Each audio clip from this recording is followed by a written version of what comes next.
one of my favorite movies of all time. We obviously have Creed, Goodfellas back here. Is Good Will Hunting, right? Yeah. Love Good Will Hunting. I know John, big Good Will Hunting guy. I don't think I've watched that. Never watched Good Will. Before we start this, I want to thank everybody that shouted out that Grizz episode. I got a lot of positive feedback. Court takeovers. They're taking over the city. I'm telling you right now. So make sure if you haven't checked that out, go check that out. Make sure you just leave a like, comment, subscribe. It helps me more than anything because, you know, content creators, they need somewhere to put their stuff. And YouTube is the best place, and it can grow your audience exponentially. So make sure you do that. But Grizz is done. Grizz is in the past. And I think I like where we're going with this show because we're getting personalities right now. And that's what we're getting. We're getting a big personality here. And that goes by the name of Dan Illy. Dan Illy. Mm-hmm. Dan Illy, my brother, my friend. What's going on? I want to say thank you for having me. And honestly, I like what you're doing too, just to, take the spotlight off of me. I like what you're doing because it takes a lot of guts to put yourself out there and to, content create and have yourself, viewed to the world, because there's so many eyes that's watching the internet. There's so many people that are critiquing and haters and stuff like that. So it takes a lot of courage to put yourself out there and to be yourself, and it's a blessing to see. And I appreciate that. And I have to be honest here, like when I'm looking at some of the people like that I think would have a podcast, and then you say that you haven't been on one, I think that you would have your own podcast. I would think like, oh, Dan Illy, because for context for how I know or sort of met him, he's sort of, I have a friend called Christian, and that's his brother, and we went to high school together. We chilled, and he's always been there. He was 2 years older. You're 97, right? Yeah, 97. Yeah. And always Dan Illy comes with the confidence. That's what I always know, and that's like his main defining feature. I'd say the confidence, and he's just always a positive person. So do you think you've always had that the positivity to look at things maybe in a brighter way, or maybe you didn't? I don't know. I was always kind of like that guy in the room, like, or I always like to be that guy. I always love to see people happy. I always love to make people laugh. So that was something that I just loved, like it filled me up more than, like anything, just like being in the room and making people happy. That was the most important thing. So growing up, that was always something I did. Like, just even if I made myself look dumb or stupid, like, even in like elementary school, like, you just always want to like make somebody laugh. Yeah. Like, I thrived doing that too. And I was in like the drama program, like all throughout elementary and high school. So that was something that I just loved to do. And it was just so natural, and like, even I remember like having conversations with my mom. She'd be like, I don't know, her friends would tell her like, yo, this guy's something else, And I was like, oh shoot. Like hearing that now, I'm like, man, some things never change, So it's always been that way for me, just being confident in that guy in the room where it's like, I like to have a good time, And then you grow up, you get older, and then obviously you carry some of the things that you have from there. Mm-hmm.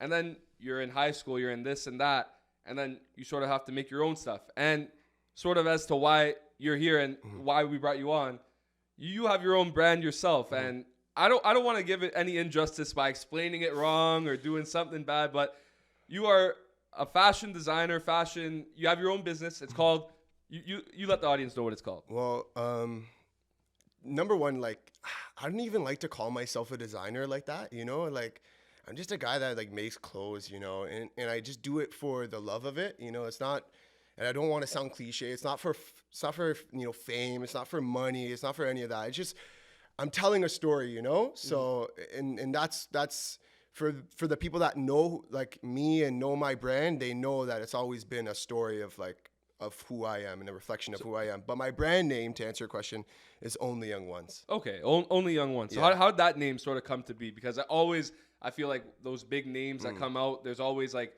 oh, this has mean a lot to me, or maybe it didn't. Maybe it was just like a cool idea. Like 21 Perspective sort of just came to me one day. I was like, hey, like 21's been a big number, and then I want to get other people involved. So it's just sort of clicked for me. But how did Only Young Ones come to be?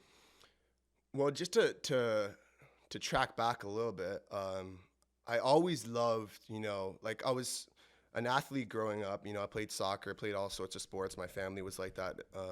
My two brothers too were all very athletic. And I love sports. I loved music, really love music. And, that ties in, at least like hip hop music, it really ties into like the fashion scene, and you always want to like dress like your favorite rapper, So fashion was very, very big for me. And my parents, they always like put us in the best clothes. So like presenting ourselves and like, expressing ourselves through like fashion and like clothes was always a big thing for me, And it was only until like going into grade 12, what basically happened was I got really sick, and I was diagnosed with a syndrome, and it was kind of life threatening. And coming out of the hospital, I was having a conversation with a good friend, and I was like, yo, I want to pick up like a camera, or like maybe design and make my own clothes. Did that sort of come like when you were actually sick and you were like? No, so that was literally maybe about a month after I came out of the hospital, because my one friend, Dragon, the 97, as a lot of people know him as, he is a big photographer in the Toronto world and Toronto scene. And shout out to him. And yeah, so I was having a conversation with him, and he was just starting his career. So this is 2014. So this is years back, and he was starting his career, and we just started, because I used to have like all these cool kind of outfits. He used to take pictures of me, and so we used to just help each other. And I was having this conversation. I was like, yo, I kind of want to pick up a camera, make clothes, Yeah. But like a few other people, like, in our group was like kind of like shooting, and so I was like, I want to do something different. And so, fast forward to we're still in grade 12. It's 2015 at this point.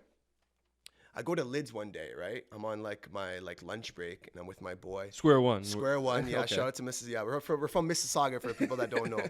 And so I go to Square One, and I go into Lids, and I see this pink hat, right? I see this pink hat, and it just caught my eye. It was like this dad cap. It was like a light pink, a pastel pink, and I was like, yo, I want to like buy this hat and like design, because Lids, you can embroider stuff, right? Yeah. So I buy the hat, and I go to the guy, and I'm like, yo, I want to get this embroidered. And he's like, okay, what do you want on it? And literally it was like, I had no other thought of like any like creating, like, I had no brand name. I had nothing. Like, I didn't really like think too far ahead when it came to like the brand thing. That was just a thought when I was talking with Dragon. And so I said to him, I want to put Only Young Once on it in this script writing. And then boom, literally, like after that, I had this pink hat. I used to wear it to high school, and it caught like eyes of everyone. And I remember my one boy is like, yo, what is that? And I was starting to think like, I guess it's my brand, I guess it's my brand. And at that point, I didn't put out anything, like nothing was released. And long story short, that summer I had released 3 color hats, and just that's where it started. And it's only taken off from there, because I can see. I'm gonna like show you guys some pieces right now. I'm gonna put it out for the screen for the video listeners. These are some nice things, and like these are some nice designs. Like when I go and check, like, oh, maybe I'm thrifting, sometimes less quality, but these are high quality shirts. Like anything about like the production of this that makes it so special? Or I say, like, I have it in my Instagram, like it's a book series, and like each release is a chapter. It's a new chapter of my life. The theme is it's my book of life, man. It's just who I am, and you're, whatever you see is a version or something that, I'm going through, or, something that I've felt. I'm always giving myself through my work. And, the way it kind of is brought to life is through experience, So the way I create is really just through experience. I like to experience life.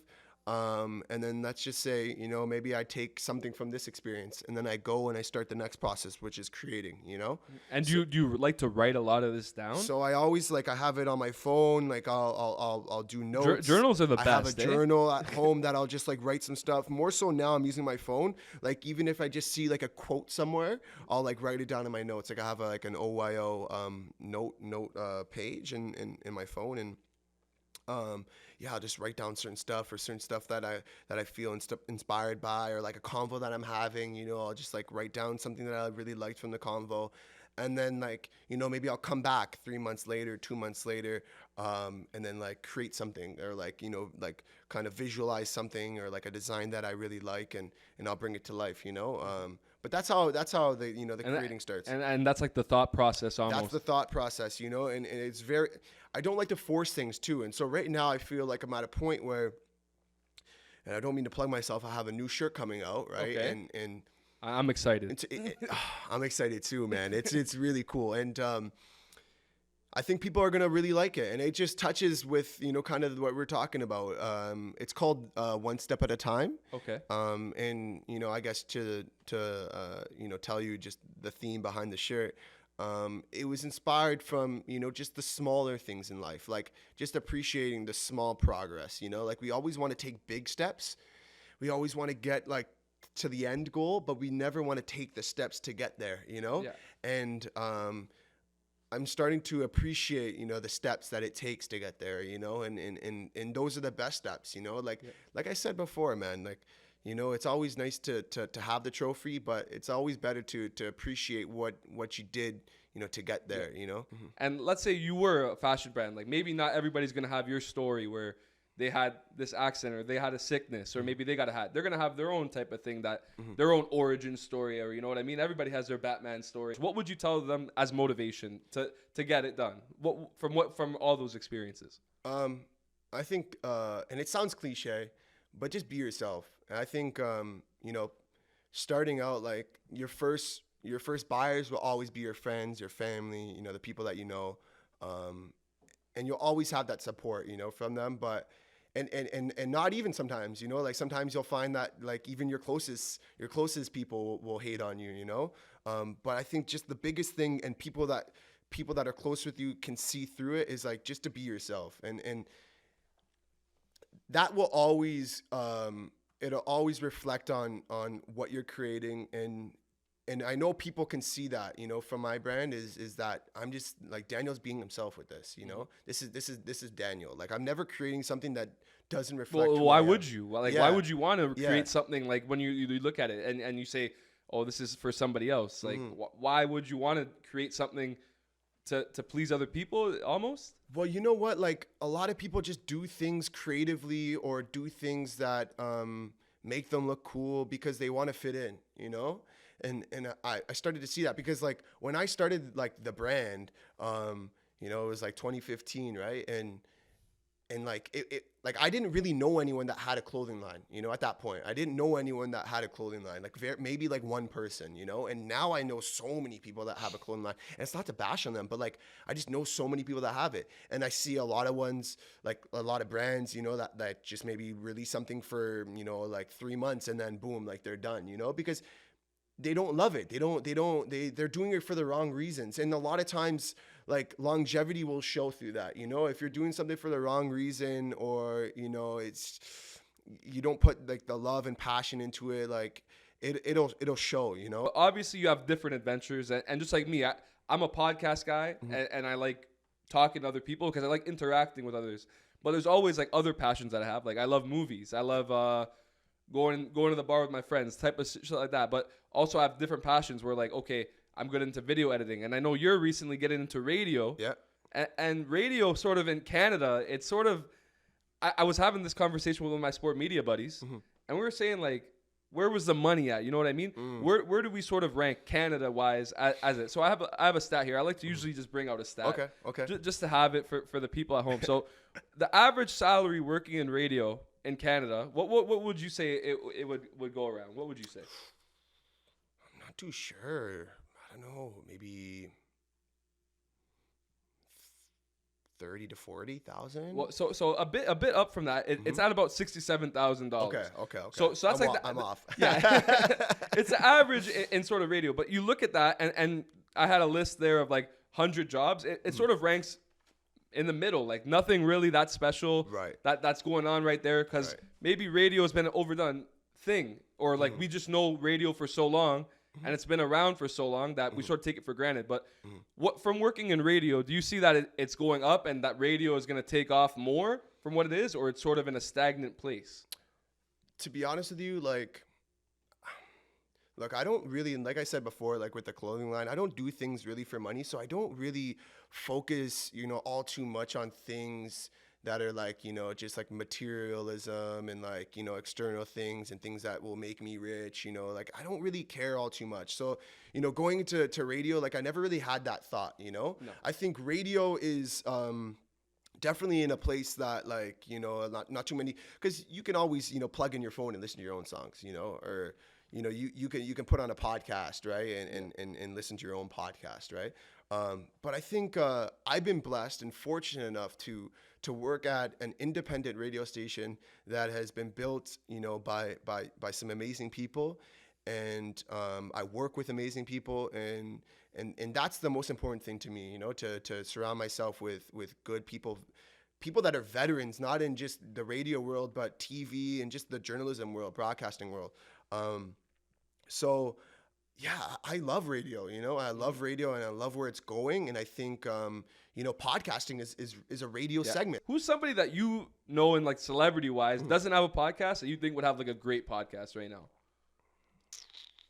Like I always thought like if Dave Chappelle just came out with a podcast right now, I think that may just be the most, like even the ones he does with Joe Rogan, as you said, those ones go off. But I think do you have anybody in mind that you think, oh shit? That's a good question. Maybe it's too much on the spot, and I understand. Maybe Adam Sandler. Oh, that's actually a sick one.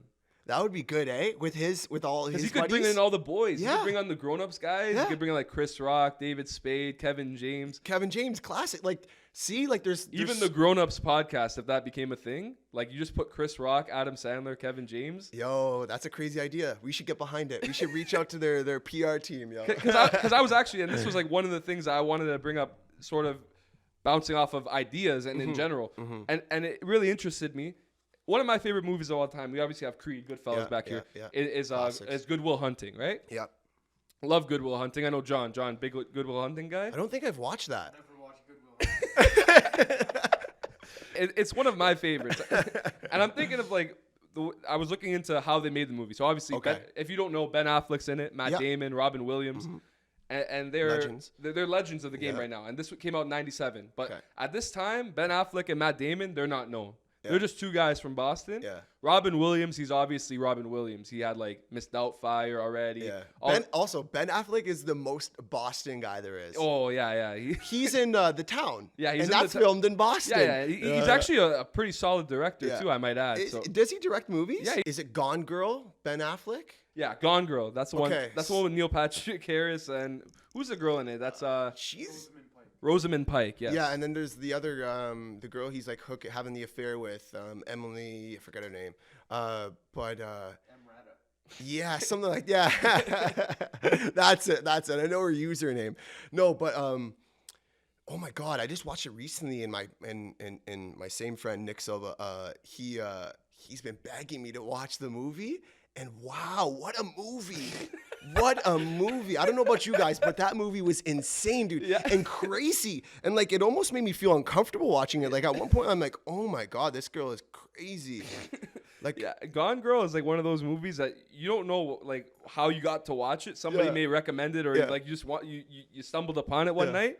But you watch it, it's like 2.5 hours and you're just invested. Yeah, I was so invested in like, I remember just like, thinking like, okay, it started like a mystery movie, and then like it became like a thriller, like midway when we saw like his wife was like alive. Yeah.